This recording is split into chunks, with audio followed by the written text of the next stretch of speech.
I'm Tyler Hoffman. And I'm Tom Dudzik. And this is your Nauset News. Some announcements for this week. Driver's Ed will begin this week of the 30th. If you're interested in politics, join the Nauset High School Democrats on Monday mornings in E207. And if you're part of the class of 2018, your iPad warranty expires on June 10th. So bring it into the tech office before then if you need it fixed. If you need some money for the summer, there's a job board outside the guidance room that you can look at for some summer jobs.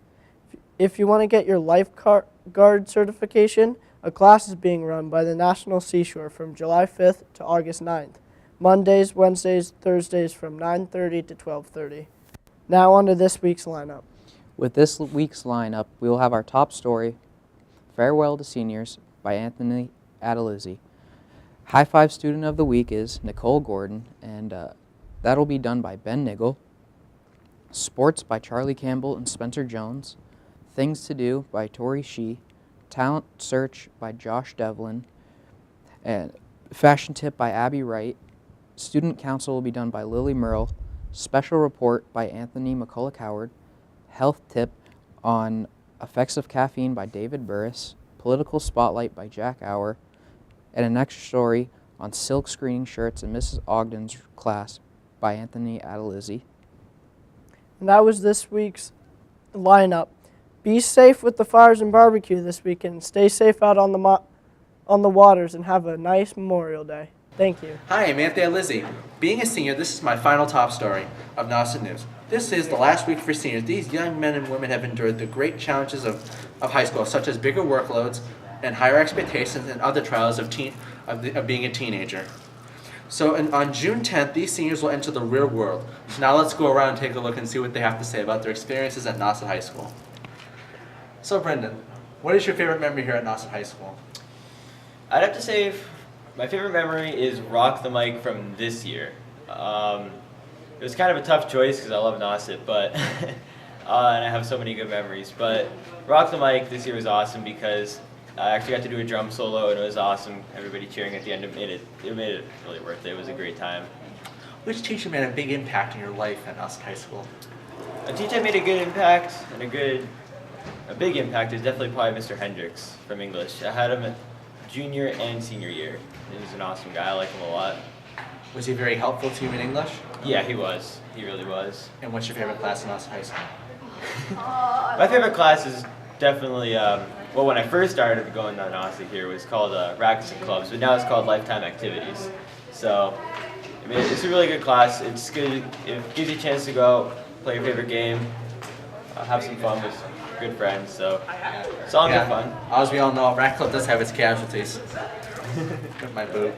All right, thank you, Brendan. Good luck. Like my favorite teacher is Miss Stevens. People I want to thank for my time here would be probably all the administration, just for making sure that my grades are good. You know, I'm like participating in school. So, yeah. Now, what are your plans after high school? I'm planning to go to Cape Cod Community College for 2 years, studying environmental science. Then I'll be hopefully transferring up to University of Maine Machias and doing my last 2 years there. I'd just like to thank the Nauset community for being so kind and accepting these past 4 years. Everyone is just great here. Hi, I'm here with Broke Boy over here from the Mock Crash. So what is your favorite memory at Nauset High School? For me, I would say my favorite memory is getting the opportunity to MC and host the pep rally my senior year. It was something that I had wanted to do since my freshman year, and I just walked up to the person who usually does it and said, "Hey, can I do this?" And she said, "Yes, sure, go for it." And it was just fantastic. The whole experience was really, really great. And you've done always a great job. And what is your favorite teacher at the school that made a big impact in your life? Okay, I'd say my favorite teacher is Mr. Clark, the history teacher. Yes, he has made a big impact on my life as a result of taking his class and doing an independent study with him. This year, I am going into the field of teaching. I'm going to be a history teacher, and that's all thanks to Mr. Clark and his excellence. So yes, thank you to Mr. Clark. So, Bo, what is your favorite memory here at Nauset High School? I'd have to say my favorite memory here at Nauset High School is probably, I have to say Mr. Evans' international relations class. I mean, you learn so many actually like world valuable items in that class. I mean, it's a class unlike any other because you can use what you learned there throughout your whole life. And he teaches you to think critically. So it's a very important class. I think everybody should be able to take. So I'm assuming your favorite teacher is Mr. Evans? He's up there. I mean, I have tons of favorite teachers. I mean, I can't pick just one. So Matt, what is your favorite memory here at Nauset High School? The amount of community connection that every single day there's a new memory that comes from Nauset where teachers and students have the ability to have so much respect for each other and so much openness to talk about things, and it's just such a welcoming place. One of my favorite classes at Nauset is American Sign Language, which is taught by Ms. DeStefano, and this year is her last year and she's retiring, and she's a great teacher who helped me through a lot, and I'm going to miss her. Well, thank you to all my seniors who participated in the interviews. I want to also say again to the class 2017, good luck, make good choices, and thank you very much for all your time here. And this is Anthony Adelizzi signing off for a final time. See you next week on Nauset News. Welcome to High Five. I'm Ben Niggle, and you're watching Nauset News. This is the last week for seniors before graduation preparations and finals. So we decided to dedicate this High Five report to a rising star senior at Nauset. She's the one and only Nicole Gordon. So Nicole, it is no secret that you got accepted to Harvard and you have committed. Starting this fall, you will be attending Harvard University in Cambridge, Massachusetts. As mentioned in the Cape Cod Times article, you have received a full ride or scholarship to Harvard University, as well as travel and book expenses. Describe what it was like to receive such an offer and give us a little more detail about the offer. Great question, Ben. I was definitely speechless when I found out. I ran up and told my friends. I really didn't know what to say though because it was such a shock. I was not expecting that. Basically the offer covers tuition, books, room, board, meals and all that.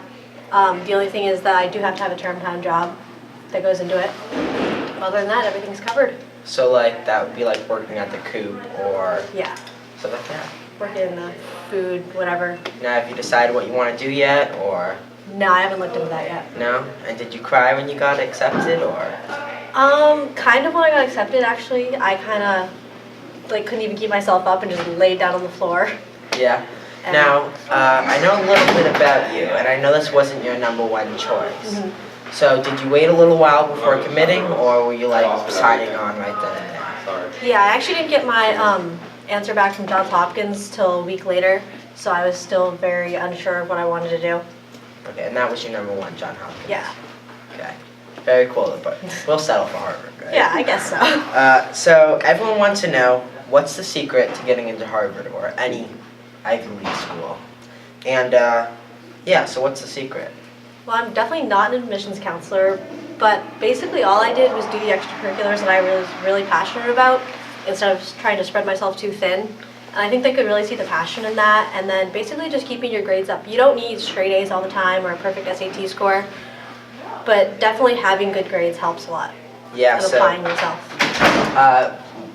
You did 5 APs senior year, right? Mm-hmm. And you're on varsity field hockey. Yes. You're on the competitive Bayside Skippers. Mm-hmm. And your GPA is a 4.65.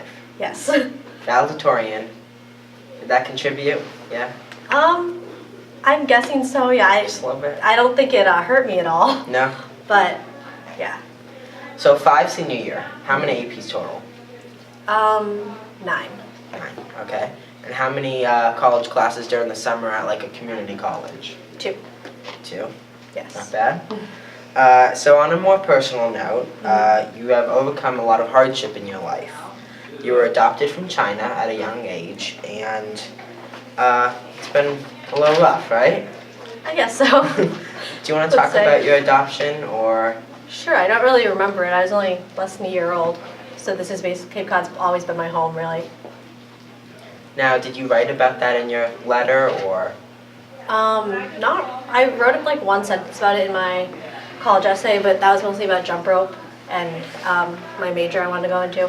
Which is physics and astronomy, Yeah. right? Do you want to talk about what you plan on doing after college? Sure. I definitely want to go on to do PhD work, research, and hopefully work for something like either private sector or public like NASA, doing research for companies. Very, very cool. So thank you so much again for doing this High Five interview. This has been Nauset News' High Five. I'm Ben Niggle, and this is Nicole Gordon. Hi, I'm Spencer Jones. I'm Charlie Campbell. Welcome to this week's edition of Sports on Nauset News. And we're going to be talking about some of the spring sports teams that are coming to a close now that the spring season is ending. And so, Charlie, let's start off with the girls' tennis team. So the girls' tennis team won the ACL League Championship. Congratulations to Coach Tringali and the girls. Much of that was thanks to the Dodoli sisters, Nika and Gabby. And speaking of that, there are many sibling combos that have contributed to the success of the spring sports. There really are. And now we'll bring it over to girls' lax, which unfortunately does not have any sibling combos. But, on the other hand, they need to win 2 out of their next 3 games to make the playoffs, and they only have 3 left, so that puts That's going to be tough. a large amount of pressure on them to get 2 wins. But I think we're all confident that they can pull it out. And they had a spectacular victory last week, I believe, against Sandwich when Greta Walther scored the game-winning goal in overtime. And I was at that game. It was pretty impressive. It was quite exciting. It was intense. Hopefully Greta and Lauren Schiffinhaus can No, they really can. bring They're them- a good team. bring them to And for the boys lacrosse, they are led by the Hull brothers, Nick and Cam. And they also have someone else named Chase Holm, who's doing pretty well so far. He's only a sophomore. He is only a sophomore, so is Cam, so they're a good young team. But they have to win their next 2 games, their last 2 games, to make the playoffs. So again, more pressure on the lacrosse teams. Certainly. But again, they're both good teams, and I think they can make it to the playoffs, and they have a bright future. Good luck to them. And so, how about baseball? So the baseball team actually already clinched the playoffs. They went 11-6. Congratulations to Coach Lou and the baseball team. And much of their success was thanks to the Chisholm twins, Ronan and Brennan, and the LaBarge boys, Mac and JP. All of them had spectacular seasons. That's impressive. Shows how there can be multiple family groups on one team. Definitely. Impressive. And tell me about the girls' golf team. So the girls' golf team also has qualified for the sectional tournament thanks to Tori the Tornado She, who continues to make a storm. True. Certainly. And Corinne Monger also leading the Warriors. And the Gainey twins have contributed as well. There it is and again. They actually, there's a third sister on the team, Really? Kate Gainey. Yes. Oh, well, that is just bananas. It is. And we also have for track, we have a multiple amount of individuals from our school coming into both state sectionals and all states. Among those, we have Tyreek Taylor, Mente Curse McMillan, Dylan McNeil, Emma Shackelford, Ellie Hartman, Tara Ellard, and then we also have the brother and sister pair of Colin and Maddie Kitnobley, which brings us back to our point that there are so many just sibling pairs that are just doing so well in our spring sports teams. And were there any awards recently for athletes? Actually, the awards were for the teachers. And Oh, really? Yes. Coach McGrath received the Teacher Coach Award of the Year, and Mr. and Mrs. LeBranch received the Fan and Community Service Award. These were voted on by the senior athletes, and they received them last week. Oh, that's pretty impressive for them. And we also want to give a special congrats to our very own Nauset News, Brendan Caslow, who won the Principal's Unsung Hero Award at the Senior Athletes Night. And that's only given out to one senior male athlete and one senior female athlete.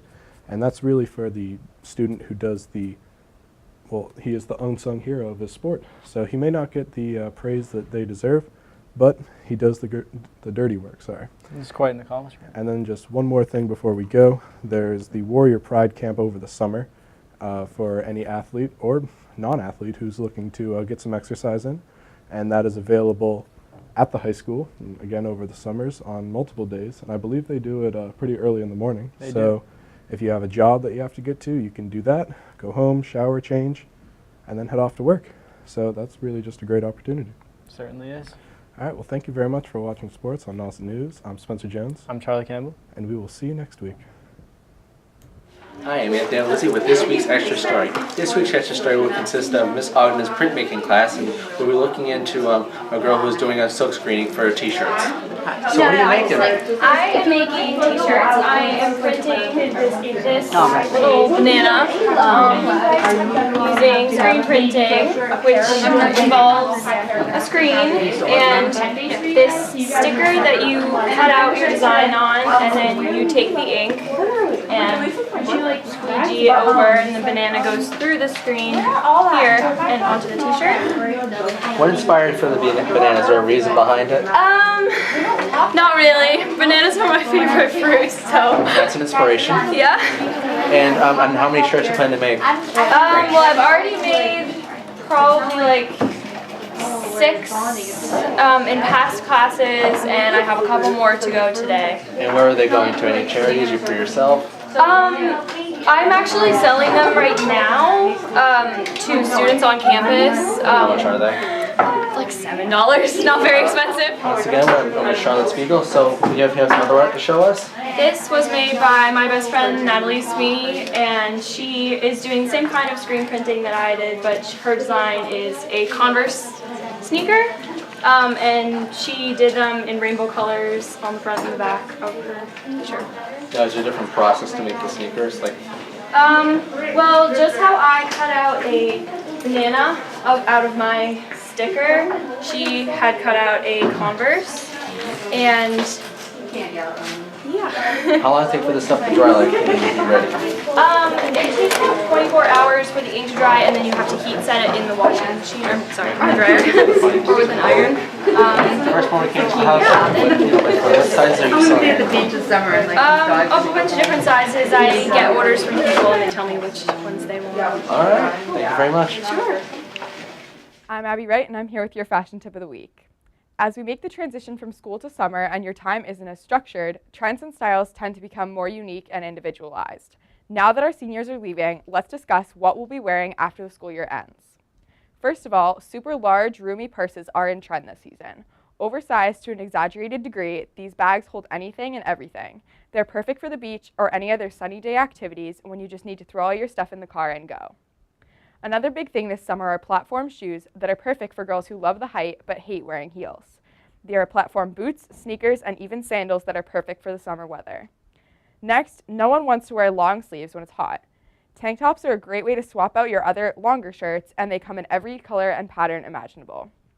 Finally, rompers are making a big comeback this year, available in both spaghetti straps and long sleeves. In solid colors, they're super easy to pair with sweaters or jean jackets if there are colder days. In addition, they can be easily worn on their own. Summer is in full swing here on the Cape, and I'm here to tell you how we can change our style accordingly. I'm Abby Wright, and this has been your fashion tip of the week. Hello, I'm Jack Gower, and welcome to this week's edition of Political Spotlight. To say this week was crazy is an understatement. Once again, the Trump presidency has been full of surprises with scandal after scandal. First, Trump supposedly gave classified information to the Russians. Then, a memo came out alleging that Trump asked former FBI Director James Comey to stop an investigation into former National Security Advisor General Michael Flynn and his connections to Russia. Because of the memo, a special counsel has been appointed by the Deputy Attorney General to take over the case concerning collusion between the Trump campaign and Russia. As if this can't get any more crazy, James Comey is set to testify before Congress after Memorial Day, and he is supposedly going to state that Trump did in fact try to intervene in the Russia probe. This is going to get really interesting, especially considering that there are those on the left calling for impeachment because of supposed obstruction of justice. Despite the turmoil here at home, Trump is on his first foreign trip. So far, he's visited Saudi Arabia, where he has signed an arms deal and gave a well-received speech to the Muslim world dealing with terrorism. At the time of this reporting, Trump is in Israel and will go on to Italy and Belgium. In Italy, Trump will participate in a G7 summit putting his worldwide leadership skills to the test for the first time. Before we go, I'd like to remind all of you to speak up, Democrat or Republican, as that's what politics is all about. This has been your Political Spotlight. I'm Jack Gower. Thank you and good night. Hello, I'm David Burris with your weekly health tip. This week I'll be discussing the dangers of caffeinated beverages. Did you know that an average cup of coffee contains 95 milligrams of caffeine? A brewed medium cup of coffee from Dunkin' Donuts has as much as 210 milligrams of coffee, and a large can have up to 300. Although some drinks that Dunkin' Donuts serves are decaf with 0 milligrams of caffeine, the range can vary from 75 to 100 to even 300 milligrams of caffeine. But coffee isn't the only drink with high amounts of caffeine. One 8.4 fluid ounce can of Red Bull has about 80 milligrams of caffeine, about the same as found in an average cup of coffee. Rockstar is another energy drink, and it contains 160 milligrams of caffeine per 16 fluid ounce, but some of their products can reach up to 240 milligrams. An average cup of Monster Energy contains 86 milligrams of caffeine. That's also about the same as an average cup of coffee. A can of Coca-Cola is much safer, considering it only has 32 milligrams of caffeine, and it is safe to drink even for pregnant women. Pepsi has a drink called Pepsi One. A 12-ounce Pepsi One contains 55 milligrams of caffeine, making it the most caffeinated soda. You can build a tolerance to caffeine the more you drink, but caffeine has some medical problems that come along with drinking too much. Caffeine can cause heartburn and raises the acid rate in your stomach. Too much caffeine can lead to osteoporosis when consumed in large amounts. Osteoporosis is bone thinning.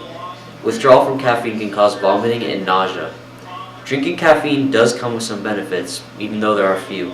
Caffeine can help your body protect itself against Parkinson's. Caffeine can also help you keep alert during periods of drowsiness. It also may help ward off the development of Alzheimer's. All in all, there are many dangers when consuming some of your favorite sugary drinks, so be careful how much caffeine you consume daily. It is generally unsafe to go over 400 milligrams of caffeine a day. This has been David Burris with your weekly health tip. Hello, I'm Josh Devlin, and welcome to the Nauset News Talent Search segment. I'm currently here with Casey Sinha, who is a student involved in the Nauset photography class. Now, Casey, how long have you been a photographer? I recently just started 2 years ago. 2 years ago when I moved here from India, and I realized cameras were a lot of fun, and you can do a lot with those in America, in this country, because you see so many beautiful scenes, sceneries, places. You just live in a beautiful place, and I decided you just need a camera to capture every single moment, or whatever you can capture, you know. What would you say your favorite thing about photography is? My favorite thing about photography is the freedom that no one is gonna talk bad about your art, because it's meaningful to you, and that's the only thing that should matter, and not what others think. And people that usually like art and like embracing other people's art are usually more open-minded and think clearly and don't just have a straight-minded and a narrow brain. Hi, I'm Tori Shee with this week's Things to Do. Finally, with the weather warming up and summer getting closer, there are a lot of things to be doing around the community. Sunday, May 28th, Emily Wells is having a concert at 7 p.m. at the Hawthorne Barn in P-Town. Tuesday, May 30th, is a Cinderworm Hatch kayak paddle at 6 p.m. at the Ropes Beach in Cotuit. Thursday, June 1st, is Connecting Two Worlds, a psych medium with Rachel Perry at the Falmouth Yacht Club at 6 p.m. Friday, June 2nd, is Fruit Truck Friday from 5 to 8 p.m. at the Heritage Museum and Gardens in Sandwich. There is a Patrick Trivia Quiz at 7 p.m. Monday, May 29th at Kelly's on Main Street in Hyannis. Finally, you can learn about harvesting local oysters from 1 to 2:30 Saturday, May 27th at the Audubon's Long Pasture Wildlife Sanctuary. If you're ready for some new films, here are a few recommendations. Guardians of the Galaxy Volume 2 is a superhero adventure rated PG-13 and is 136 minutes long. Like many, a sequel to a slam bang, much like Mega Hit, the second adventure of the universe Saviors isn't quite as clever, not quite as fresh and original as the first, but it still packs a bright and shiny and sweet punch. The Diner is an R-rated drama that lasts 120 minutes long. Richard Gere, Rebecca Hall, Steve Coogan, and Laura Linney play two couples getting together at an upscale restaurant to talk about their 16-year-old sons and a terrible thing they've done. It's a welcome thing to experience the fireworks between three-dimensional, deeply flawed characters grappling with major issues in a civilized setting. Finally, King Arthur, Legend of the Sword, is an action-adventure rated PG-13 and is 126 minutes long. Director Guy Ritchie spins the King Arthur legend as a superhero origin story, with our man Charlie Hunnam resisting the calling for as long as possible and then finally accepting the destiny to unseat the ruthless King Vortigern, played by Jude Law. King Arthur truly is clever and exhilarating. There are many fun and exciting things to be doing and watching these upcoming weeks, so everyone is sure to stay busy. I'm Tori Shee, and that was this week's Things to Do. Hi, I'm Anthony Howard, and I'm here with your special report for this week's Nauset News. We're coming up to this year's Fine and Applied Arts Night at Nauset High School, which is an annual tradition we do every year, and in recent years has extended from one night to 2 nights due to the plethora of different kinds of art that we have here at Nauset High School. The students work with the teachers to make amazing pieces of art, and then the students work with the teachers as they are right now to put up the pieces of art and set them up right outside the auditorium. Let's take a look at some of the art.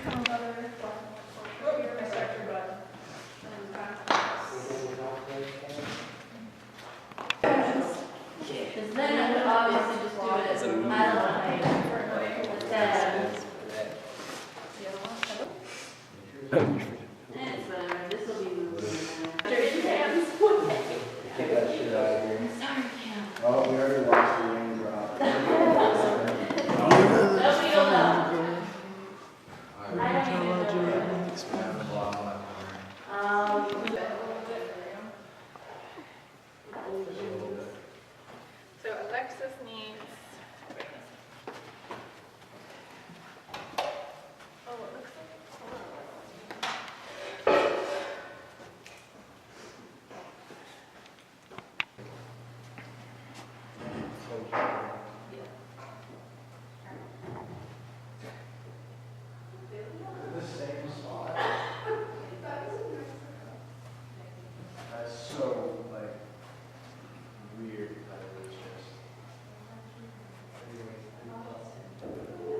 Lily Merle with your Student Council update.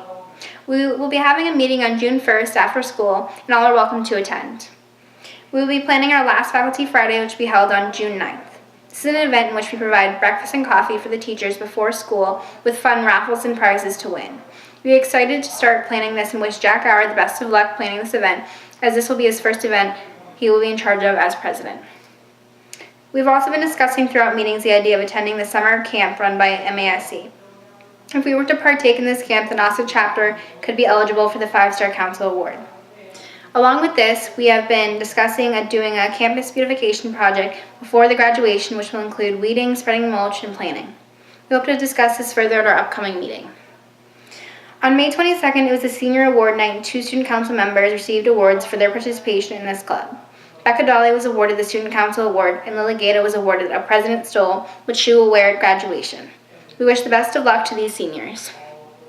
Also, we would like to mention our treasurer, Ben Niggle, who recently attended the Rotary Youth Leadership Award Conference, which is a 3-day conference that built upon leadership skills. It was held at Cape Cod Sea Camps, and we thank Ben for his participation in this important conference. Lastly, we have been coming up with ideas to create a new calendar for next school year so that we can plan what we would like to set out to do. If you're interested in joining Student Council, feel free to get in touch with Ms. Kimmick or Ms. Tupper, who are the Student Council advisors. This has been Lily Merle with the Student Council Update. Thank you for watching and have a great night.